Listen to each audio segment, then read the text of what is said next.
दिवस 22 जनवरी आध्यात्मिक स्वतंत्रता दिवस। अब हम तब कुछ कर पाएंगे ना जब हमारा शरीर हमारा साथ देगा। संघर्षरत रहना पड़ेगा, आपको संघर्ष करते रहना है, तो संघर्ष करता रहा, उसे ही एक दिन मंजिल मिलती है। मौन में जो शक्ति है, हर व्यक्ति के लिए ध्यान का अर्थ अंदर से जो संतुष्टि मिलती है ना, वो सबसे बड़ी होती है। वो हमें जीवन में आगे बढ़ाने में बहुत मदद करते हैं, तो ये भी हमें करना है। उपवास वो दृढ़ संकल्प है। जय श्री राम। OTT भारत और नीट काका जेई परिवार की तरफ से आप सभी को जो आज रामलला विराजमान हुए हैं अयोध्या में, उसकी शुभकामनाएं। तो देखिए, जब हम बात करते हैं कॉम्पिटिटिव एग्जाम्स की, चाहे वो नीट हो, जेई हो, UPSC हो या कोई भी किसी भी तरह का एग्जाम जब आप देते हैं, आप अगर एग्जाम एस्पिरेंट हैं या आप एक गवर्नमेंट सर्वेंट हैं या आप अपना प्राइवेट कोई बिजनेस कोई जॉब कर रहे हैं, राम से हमें क्या सीखना चाहिए? बहुत जरूरी होता है सीख लेना। हमें अपने आसपास से ही सीख लेनी होती है। और जब बात आज के दिन की हो, जब पूरा देश राममय है, तो हमें क्या सीखना है? डॉक्टर अभिमन्यु कुमावत सर आपके सामने कई ऐसे वीडियोस लेकर के आए हैं जहां आपको मिला, कई सारे लोगों के हमारे पास मैसेज आते हैं कि हमारी लाइफ उनसे चेंज हुई है, उन्होंने अपनाई है उन चीज़ों को। अब वो कहीं ना कहीं राम से जुड़ी हुई चीज़ें भी हैं, ऐसी बातें हैं, ऐसी सीख है, ऐसे कई सारे पहलू हैं जो हमें अपनाने चाहिए। हमें उन सीख को अपने जीवन में उतारना चाहिए, और यदि हम ऐसा कर लेते हैं तो सफलता कहीं से भी हमारे से दूर नहीं हो पाएगी, हम सफल होंगे ही होंगे। तो बात कर लेते हैं उन पॉइंट्स की, उन सारी बातों की जो राम से हमें सीखना है, श्री राम से हमें सीखना है। देखिए, आज 22 जनवरी जिस तरह से 500 साल बाद श्री राम फिर से अपने जगह है जिसको हम उनका घर कहते हैं, उनका मंदिर है, वहां पर विराजमान हुए हैं। OTT भारत ने इसे नाम दिया है, डॉक्टर अभिमन्यु कुमावत सर ने नाम दिया है आध्यात्मिक स्वतंत्रता दिवस। 22 जनवरी आध्यात्मिक स्वतंत्रता दिवस। अब इस आध्यात्मिकता की तरफ जब हम OTT की बात करते हैं, ओजस्वी, तपस्वी, तेजस्वी भारत बनाने की बात करते हैं, तो किस तरह से एक व्यक्ति ओजस्वी बन सकता है, तेजस्वी बन सकता है, तपस्वी बन सकता है? कुछ चीजों को अगर आप फॉलो करें, कुछ चीजों को हमें फॉलो करना है, ज्यादा कुछ नहीं है, इन्हीं को केवल हमें डिस्कस करना है प्रॉपरली, इन्हीं को हमें डिस्कस करना है प्रॉपरली। यदि आप चाहे कॉम्पिटिटिव एग्जाम के कॉम्पिटिटर हैं, आप एस्पिरेंट हैं, या आप नॉर्मल अपनी जिंदगी जी रहे हैं, किसी भी उम्र के हैं, पसीना बहाना सभी तरह से। पसीना बहाने का मतलब क्या है? फिजिकली भी, अगर हम कहते हैं कि हमें शारीरिक रूप पर मेहनत करनी है, शारीरिक रूप से मजबूत होना है, जीवन में हम कुछ भी कर लें, हम तब कुछ कर पाएंगे ना जब हमारा शरीर हमारा साथ देगा। हम सोच बहुत लेते हैं, हम सोचते हैं हम ये कर लेंगे, हम वो कर लेंगे, लेकिन क्या शरीर बिना हम वो कार्य कर सकते हैं? नहीं कर सकते। तो शरीर का पसीना बहाकर, अब शरीर का पसीना दोनों तरह से बहेगा। यदि हम फिजिकल वर्कआउट कर रहे हैं, अपनी शरीर पे काम कर रहे हैं, मजबूत हो रहे हैं, तो भी, और जिन्हें मेहनत करने की हम बात कहते हैं, चाहे आप जो भी कार्य करते हैं उसमें मेहनत करते हैं, तो मेहनत करेंगे तब भी क्या होगा? पसीना बहेगा। तो जब पसीना आपका बहता है ना, तब आप कुछ कर पाते हैं। हम जहां हैं, सेल्सियस इंस्टीट्यूट हमारा ऑफलाइन अजमेर में है, जिस दिन से शुरू हुआ, हम एक कोटेशन बहुत बार बच्चों से कहते हैं कि मेहनत की स्याही से जो लिखते हैं इरादों को, मेहनत की स्याही से जो लिखते हैं इरादों को, उनके मुकद्दर के सफेद पन्ने कभी कोरे नहीं होते। और फिर हमने इसमें जब इंप्रूवमेंट किया तो हमने कहा पसीने की स्याही से जो लिखते हैं इरादों को, उनके मुकद्दर के सफेद पन्ने कभी कोरे नहीं रहते। तो ये पसीना क्या है? ये वही है जो आप फिजिकली, मेंटली मेहनत करते हैं, चाहे शरीर के लिए करें या जो कार्य के लिए आप समर्पित होना जा रहे हैं उसके लिए करें, तो ये पसीना बहाना बहुत जरूरी है। हमें ये सीखना होगा। हम पसीना बहा करके ये कार्य कर सकते हैं। राम को भी 14 वर्ष का वनवास हुआ था। वो वनवास में उन्होंने भी कठिन कार्य किए हैं। अपना खाने का, हम जिसको लेमन शब्द में कह देते हैं, जुगाड़ किया है। उन्होंने भी वो खाना प्राप्त किया, उसके लिए चलना पड़ा, पसीना बहाना पड़ा, संघर्ष करना पड़ा, संघर्षरत रहना पड़ेगा। आपको संघर्ष करते रहना है, हार नहीं माननी है। जो हार मान लेता है ना, उससे बुरी बात तो कुछ हो ही नहीं सकती। यदि हम दौड़ते हैं, 10 लोग अगर दौड़ रहे हैं, तो जब हम अपनी रेस पूरी करेंगे, हम चौथे पे हैं, 5वें पे हैं, 9वें पे हैं, क्या फर्क पड़ता है? अच्छी बात, हमने संघर्ष किया, हमने अपनी पूरी रेस कंप्लीट की। वहीं अगर हम छठे नंबर पे और हमें दिख रहा है हम पहले, दूसरे, तीसरे नहीं आएंगे और हम रेस को बीच में छोड़ दें, उससे बुरी बात कुछ नहीं हो सकती। और इसी तरह जीवन में हर तरह के कठिनाइयां भी हम कह सकते हैं, उतार चढ़ाव भी कह सकते हैं, हमारे जीवन में आएंगे, हमारी जिंदगी में आएंगे। लेकिन जो संघर्षरत रहा, जो संघर्ष करता रहा, उसे ही एक दिन मंजिल मिलती है। तो हम श्री राम की तरह संघर्ष करते रहेंगे। संघर्ष उन्होंने कितना किया, आप सोचिए कि जब सीता माता को रावण उठा करके ले गया, आज आप कल्पना कर सकते हैं कि भारत से श्रीलंका जाना है और वहां के लिए फ्लाइट है, वहां कोई नाव चलती है, कोई बड़े जहाज चलते हैं। क्या उस समय ये सब चीजें उतना पॉसिबल थी? नहीं थी। संघर्ष देखिए कितना लंबा चले वो भारत में, और उसके बाद किस तरह से वो पुल बनाया गया जिसको हम सेतु पुल कहते हैं, और फिर जाकर के इतनी कम सेना, सामने बहुत बड़ी सेना थी, संघर्ष किया, पसीना बहाया, तब जाकर के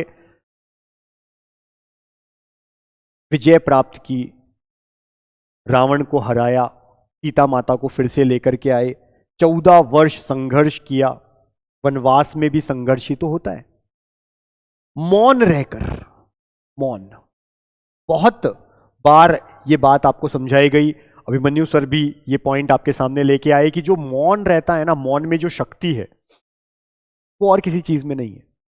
जब आप मौन रहते हैं तो आप अपने अंदर कई तरह की एनर्जी को सेव करते हैं, ऊर्जा को बांध के रख लेते हैं। तो मौन रहकर हम वो कार्य कर सकते हैं जो शायद बड़े बड़े लोग बोलकर भी नहीं कर सकते। जब आप देखते हैं किसी भी बड़े ऋषि मुनि को, जब हमने देखा, उनके फोटो को भी देखते हैं, तो हम पाते हैं कि वो एक जगह बैठे हैं, आंखें बंद हैं और मौन बैठे हैं। चाहे फिर वो गौतम बुद्ध हो या कोई भी ऋषि मुनि, अगर वो सफल हुए, अगर उन्हें आज हम जानते हैं, उनकी बात करते हैं, तो वो इसलिए क्योंकि वो मौन रहे। मौन रह करके उन्होंने वो सिद्धि प्राप्त की जो और किसी तरह से किसी भी हाल में पॉसिबल नहीं होती है। इसी तरह से ध्यान लीन होकर, जब मौन में, हमने कहा वही ध्यान। यहां ध्यान का मतलब कई प्रकार से है। हम ये नहीं कह रहे हैं एक पढ़ने वाला बच्चा जो है, स्टूडेंट है, वो बैठ जाए किसी जगह, आंख बंद कर ले और सारा physics, chemistry, bio, maths, GK, history, geography, political science उसके दिमाग में आ जाएगी। नहीं आएगी। यहां ध्यान का अर्थ क्या है? हर व्यक्ति के लिए ध्यान का अर्थ अलग है। यदि घर में माताएं, बहनें खाना बना रही है, तो ध्यान का अर्थ उस खाने के ऊपर है। उस समय उनका ध्यान इधर उधर ना हो, टीवी पर ना हो कि टीवी पर कौन सा सीरियल आ रहा है। यदि उस समय उनका ध्यान खाने पर है तो खाना बहुत स्वादिष्ट बनेगा। यदि आप विद्यार्थी हैं और आपका ध्यान पढ़ते समय केवल पढ़ाई पर है, अपनी किताब पर है, अपने लेख पर है, उसे देख रहे हैं, आसपास क्या हो रहा है आपको कोई मतलब नहीं है, तो आप जीतेंगे, आप अपनी मंजिल पाएंगे। जिस भी फील्ड में हम हैं, हम अगर अपना कोई कार्य कर रहे हैं तो हम उसे ध्यान पूर्वक करें, उस पर पूरा ध्यान केंद्रित कर लें, फोकस जिसको हम इंग्लिश में कहते हैं, वो होकर के काम करें। इसी तरह से कमजोर की सहायता करके, भाई राम के जीवन में, जितने भी सफल लोग हुए हैं उनके जीवन में इस प्रकार के कई बार कोई बातें आई हैं कि जहां पर उन्होंने किसी कमजोर की सहायता की, तब वो आगे बढ़ पाए। कमजोर की सहायता करना भी एक सीख है जो हमें राम से लेनी है। वो सहायता किसी भी रूप में हो सकती है। हम कहते हैं कि राम शबरी के झूठे बेर खाए हुए हैं, उनकी झोपड़ी में गए, उनके झूठे बेर खाए, उस गरीब की सहायता भी की और उसे इस प्रकार भी महसूस नहीं कराया कि वो इतने बड़े राजा हैं या भगवान हैं। तो जब आप कमजोर की किसी भी प्रकार से सहायता करते हैं, आपके मार्ग में ऐसे कई लोग मिलेंगे आपको जो कमजोर हैं कई तरह से। हो सकता है फाइनेंशियली वो कमजोर है, हो सकता है किसी और तरह से कोई कमजोर है। अगर आपने उनकी मदद कर दी, उनकी सहायता कर दी, तो एक तो हमें अंदर से जो संतुष्टि मिलती है ना, वो सबसे बड़ी होती है। आप और कुछ नहीं तो किसी कमजोर का अर्थ यहां पर कोई वृद्ध भी हो सकता है, कोई आंखों से नहीं देख सकता, कोई बेसहारा, उसे आप रोड क्रॉस करवा दीजिए, आपको पता चलेगा आप उस दिन पूरा दिन खुश महसूस करेंगे। आपको वो घटना बार बार याद आएगी कि देखो आज मैंने किसी की मदद की। जब भी हम किसी कमजोर की सहायता करते हैं, हमें खुद को तो अच्छा लगता ही लगता है, उनके मुख से हमारे लिए निकले गई दो बातें, आशीर्वाद, वो हमें जीवन में आगे बढ़ाने में बहुत मदद करते हैं। तो ये भी हमें करना है, बकवास नहीं, उपवास करके। अब देखिए आज का जो जीवन है, अगर चार दोस्त एक थड़ी पर बैठ जाएं तो पढ़ाई की बातें नहीं करते हैं, वो बकवास करते हैं। चार महिलाएं एक साथ बैठ जाएं तो वो क्या अच्छा कर सकते हैं, बच्चों के फ्यूचर, घर का खाना, इस पे बात नहीं करेंगे, बकवास करेंगे। चार आदमी एक जगह बैठ जाएं वो भी ऐसा ही करेंगे। यानी कि बकवास करने से क्या होगा, समय व्यर्थ जाएगा। आप जितना बोलते हैं आपकी एनर्जी, ऊर्जा उतनी ही व्यर्थ जाएगी। और क्या जाएगा, आप कई बार जब बकवास, जिसको हम कह रहे हैं कुछ भी बोल देना, उसमें हमसे कभी कभार इस तरह के शब्द निकल जाते हैं जो बहुत लंबे समय तक पीड़ा देते हैं। तो जिन्हें बहुत ज्यादा और बेफजूल की बात करने की आदत होती है, वो कई बार मुश्किलों में घिर जाते हैं। कई बार वो ऐसी बात कह जाते हैं जो उन्हें ही बाद में जाकर चुभती है, उन्हें बहुत समय तक दुखती है।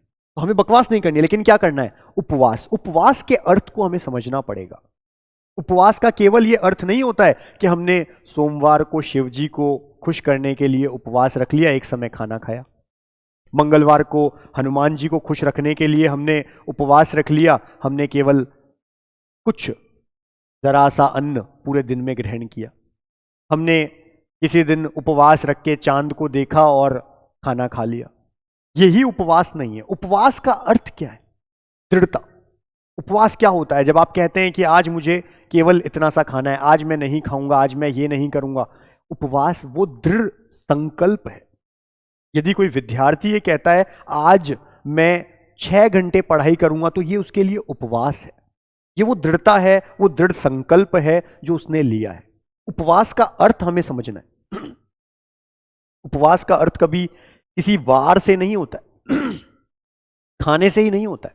उपवास हर तरह से उपवास है। हमने कुछ भी दृढ़ संकल्प ले लिया तो वो उपवास है। ये हमें सीखना है श्री राम से। अगर उन्होंने संकल्प ले लिया तो वो काम किया। व्यस्त नहीं, व्यवस्थित रहकर, ये एक प्रोडक्ट हमने निकाला था, द्वार। ये क्या होती है, ये एक डायरी है द्वार, जो मार्केट में हमारे अमेजॉन और फ्लिपकार्ट पे मिलती भी है। तो हमने क्या कॉन्सेप्ट लगाया, एबीके सर ने ये बताया कि DWAR, ये आपके जीवन में सफलता का भी द्वार है। क्या है ये, तो डी से व्हाट आई डिड, हम लिखना शुरू करें रोज रात सोने से पहले कि आज मैंने क्या किया। व्हाट आई विल, मैं कल क्या करूंगा, मुझे व्यवस्थित रहना है, मुझे पता होना चाहिए कि मुझे कल क्या करना है। व्हाट आई अचीव्ड, मैंने आज ऐसा क्या किया जिसे मैं अपनी उपलब्धि मानता हूं, अचीव क्या किया मैंने।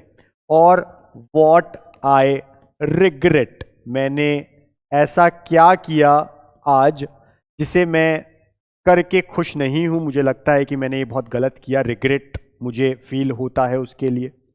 ये 4 चीज अगर हमने डेली लिखना शुरू किया तो एक दिन आएगा जब हम रिग्रेट वाली चीजों को करना छोड़ चुके होंगे, अचीवमेंट हमारे बढ़ते चले जाएंगे, हम व्यवस्थित हो जाएंगे, हमें पता होगा हमने कल क्या करना है। और ध्यान रखिए, जो ये जानता है ना कि उसे कल क्या करना है, वो ही जीवन में सफल हो सकता है। यदि आपको ये पता ही नहीं है कि आपको कल करना क्या है, तो आप लेट उठेंगे, आप अपनी मर्जी के मुताबिक काम कर रहे होंगे, और जब व्यवस्थित ही नहीं है आप, तो फिर जीवन में किस प्रकार की सफलता? सफलता उसी को मिलेगी जो व्यवस्थित है, जो डिसिप्लिन्ड है, जिसे पता है कि उसे कब क्या करना है। और उसके लिए ये द्वार हमें डेली भरना चाहिए। ये राम ने नहीं कहा था, लेकिन राम ने ये कहा कि आपको व्यवस्थित रहना है, आपको पता होना चाहिए आगे के लक्ष्य हमें कैसे क्या प्राप्ति करनी है। उन्होंने, जब हम कहते हैं सीता माता को ढूंढने गए, तो किस मार्ग से कहां कैसे चलना है, अगर उनकी कोई व्यवस्था नहीं होती, अगर राम सेतु पुल बनाते वक्त कोई व्यवस्थित तरीके से कार्य नहीं किया जाता, तो क्या आज जो हम पढ़ते हैं वो संभव हो पाता? कभी नहीं। तो हम कहते हैं कि ये व्यस्त नहीं, व्यवस्थित रहकर करना है। हमने आज का एक मार्ग निकाल लिया है कि अब हम इस तरह से भी व्यवस्थित रह सकते हैं। फिर बात करते हैं हम बुरी आदतों और शौक से दूर रहकर। किसी भी प्रकार की बुरी आदत, आदत क्या है? जिस चीज को हम बार बार करने लग जाएं वो आदत है। अब यदि वो अच्छी है तो हमें जीवन में सफलता मिलेगी, और यदि वो आदत बुरी है तो हमारे शरीर को भी नुकसान पहुंचेगा, मानसिक रूप से भी हमें नुकसान पहुंचेगा, और हम कहीं ना कहीं जिस मुकाम पे पहुंचना चाहते हैं, जिस सफलता को पाना चाहते हैं, हम पा ही नहीं पाएंगे। अब ये बुराई कुछ भी हो सकती है। बुराई ये भी हो सकती है कि हम दुनिया की बुराई करते हैं, ये भी बुराई है। तो बुरी आदतें कुछ भी हो सकती है, चाहे वो कुछ खाने पीने से रिलेटेड हो, गंदे आचरण से रिलेटेड हो, या हमने कहा कि अगर हम कहीं बैठ के किसी तीसरे पर्सन के लिए, किसी तीसरे व्यक्ति के लिए कुछ बुरा कह रहे हैं, तो वो भी बुरी आदत है। हमारी आदत बन जाती है कि हम पीठ पीछे दुनिया के कुछ भी उनके लिए बोलें, ये भी बुरी आदत है। बुरी आदतों से यदि हम दूर रहें और बुरे शौक से भी हम दूर रहें, अच्छी आदतों को अपनाएं, अच्छे शौक को अपनाएं, तो हम भी मर्यादित बन सकते हैं। श्री राम जितने नहीं, लेकिन हाँ, मर्यादा तो हम कुछ पा ही सकते हैं, और वो हमारे जीवन में बहुत काम आती है। यदि हमको पता चलता है कोई व्यक्ति गुजर गया, उसकी डेथ हो गई, तो सबसे पहले हमारे मुंह से उनके लिए क्या निकलता है? हम कहते हैं वो बहुत नेक व्यक्ति थे, बहुत अच्छे व्यक्ति थे। उस समय हमें उनके 100 गुणों में से वो 1-2 गुण याद आते हैं जो उनके सबसे अच्छे गुण रहे होंगे। लेकिन जब वही इंसान जीवित होता है तो हम उन अच्छे गुणों को देख ही नहीं पाते, तब हमें उसमें केवल बुराई नजर आती है। बस इतना सा फर्क है।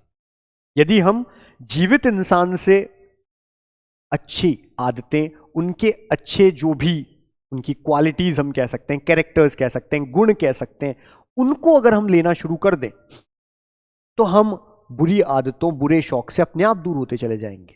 हमें दुनिया से बुरा नहीं सीखना है। हमें ये नहीं कहना अरे वाह वो तो देखो इस तरह से सिगरेट पीता है, वो देखिए वो इस तरह से ड्रिंक करता है। हमें अच्छी आदतें लेनी है, बुरी आदतें नहीं लेनी है। जब हम बुरे शौक, बुरी आदतें नहीं लेंगे, अच्छी आदतों को अपनाएंगे, तो हम श्री राम के पथ पर चल सकते हैं, हम मर्यादित हो सकते हैं, हम अपने जीवन में सफलता को पा सकते हैं। अपनी संपूर्ण ताकत बढ़ाकर, चाहे वो शारीरिक हो या मानसिक हो, आध्यात्मिक हो, किसी भी तरह का जो ताकत है उसे बढ़ाना। यहां पर एक सेशन भी एबीके सर ने, डॉक्टर अभिमन्यु कुमावत सर ने लिया था, जब उन्होंने बताया कि जो एनर्जी होती है वो भी 3 तरह की होती है, फिजिकल, मेंटल एंड सेक्सुअल। अगर हमें मेंटल, हमारी जो मानसिक ताकत है, एनर्जी है, ऊर्जा है, उसको बढ़ाना है, तो बाकी दोनों एनर्जीज को, ऊर्जाओं को हमें अपने वश में करना होगा, कंट्रोल करना होगा। यदि हम शारीरिक श्रम करेंगे तो हमारी शारीरिक ताकत बढ़ेगी। यदि हम मानसिक रूप से चीजों को सोचेंगे, अच्छे से कार्य करेंगे, तो हमारी मानसिक ताकत बढ़ेगी। तो हमें इन ताकतों को, आध्यात्मिक ताकत, हमें आध्यात्म का मतलब क्या होता है, इस पे पूरा सेशन हमने लिया है, एबीके सर ने पूरा समझाया है। हमें आध्यात्म की तरफ जाने का अर्थ यह नहीं है कि हम किसी पहाड़ी पर जाकर बैठ जाएं, आंख बंद कर लें, यह अध्यात्म है। यदि हम अच्छे आचरण से लोगों के लिए अच्छा कर रहे हैं तो भी हम आध्यात्म की तरफ ही जा रहे हैं। यदि हमारा जो सुबह दिनचर्या अगर हमारी है, सुबह जल्दी उठना है, उठकर हम यदि किसी भी प्रकार की फिजिकल एक्टिविटी, चाहे हम बैठकर एक जगह पे ध्यान लगा रहे हैं, योग कर रहे हैं, हम कहीं वॉक कर रहे हैं, कुछ भी फिजिकल एक्सरसाइज करते हैं, पूरा दिन अच्छे आचरण रखते हैं, अच्छे लोगों से मिलते हैं, अच्छी बातें करते हैं, तो भी आध्यात्म ही है। आध्यात्म का अर्थ केवल और केवल भगवान के सामने बैठ जाना ही नहीं है। आध्यात्मिकता इससे भी आती है कि आपके विचार कैसे, यदि आपके विचार में आध्यात्म है, उसमें शुद्धता है, तो आप आध्यात्मिक बन जाएंगे। तो हमें इन सभी बातों को सीखना है, इन सभी बातों को अपनाना है। श्री राम के पथ पर चलना बहुत मुश्किल है, लेकिन चलने की कोशिश की जा सकती है। हमें जरूर इन्हें अपनाना चाहिए। एक सेशन रामायण नाम से आपको देखना चाहिए, जहां पर रा, मा, इनका अर्थ से लेकर के सारी चीजें प्रॉपर्ली समझाई गई है। और आज के दिन तो आपको यह देखना ही चाहिए। लाखों लोगों ने भारत में इस वीडियो को देखा है। ये वीडियो आप भी देखें और आप पाएंगे कि वो शक्ति है इस वीडियो में जो हमें आगे बढ़ा सकती है। इसी तरह से कुछ और सेशंस जो डॉक्टर अभिमन्यु कुमावत सर ने लिए हैं, हमें देखना चाहिए इनकी तरफ। इनके लिए जो वीडियो में कही गई है बातें, उनके लिए वो कार्य करने चाहिए, जैसे एकाग्रता, कंसंट्रेशन, इसके ऊपर तपस्या। तपस्या कहते किसे हैं, तप क्या है, उसके बारे में सारी बातें आपको पता चलेगा। क्या होता है उपवास, क्या है तपस्या, इसे हमें देखना चाहिए। इसी तरह से ध्यान, ध्यान के फायदे जो अभी हमने बात की थी, वो तो हमने जितनी बातें की, यदि आपको नहीं पता उन्हें कैसे अप्लाई करना है, ये वीडियोस भी हम इसीलिए बता रहे हैं, इनको देखिए।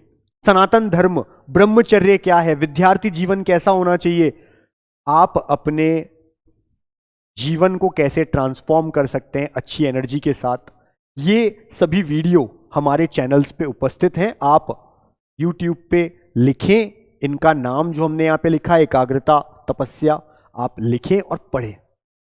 आप एक बार अगर इन्हें पूरा सुनते हैं, पूरे वीडियो को देखते हैं, तो आपको खुद को फील होगा कि हमारा जो मिशन है OTT, जो हमारा मिशन है, ये भी हमारा एक चैनल है OTT, ओजस्वी तेजस्वी तपस्वी भारत, OTT भारत बनाना, ये हमारा एक मिशन है कि इस प्रकार के आने वाले समय में हमारे साथी जुड़े, हम इस प्रकार का कार्य कर सकें सब मिलकर एक सोच के साथ, जहां जितने भी आने वाले हमारे भारतीय हो, युवा हो, वो ओजस्वी हो, वो तेजस्वी हो, वो तपस्वी हो। तो OTT भारत भी हमने YouTube चैनल इसीलिए बनाया, और ये जितने सारे अभी आपने कंटेंट देखे डॉक्टर अभिमन्यु कुमावत सर के, वो इसीलिए डाले गए कि आप जितने भी हम लोग सभी उन्हें देख सकें, उनसे सीख ले सकें। और जो हमने कहा, आज श्री रामलला अपने मंदिर में विराजमान हुए हैं, हम उनके पथ पर चलने की कुछ प्रयास ही कर लें तो हमारा जीवन सफल हो जाएगा। फिर से जय श्री राम।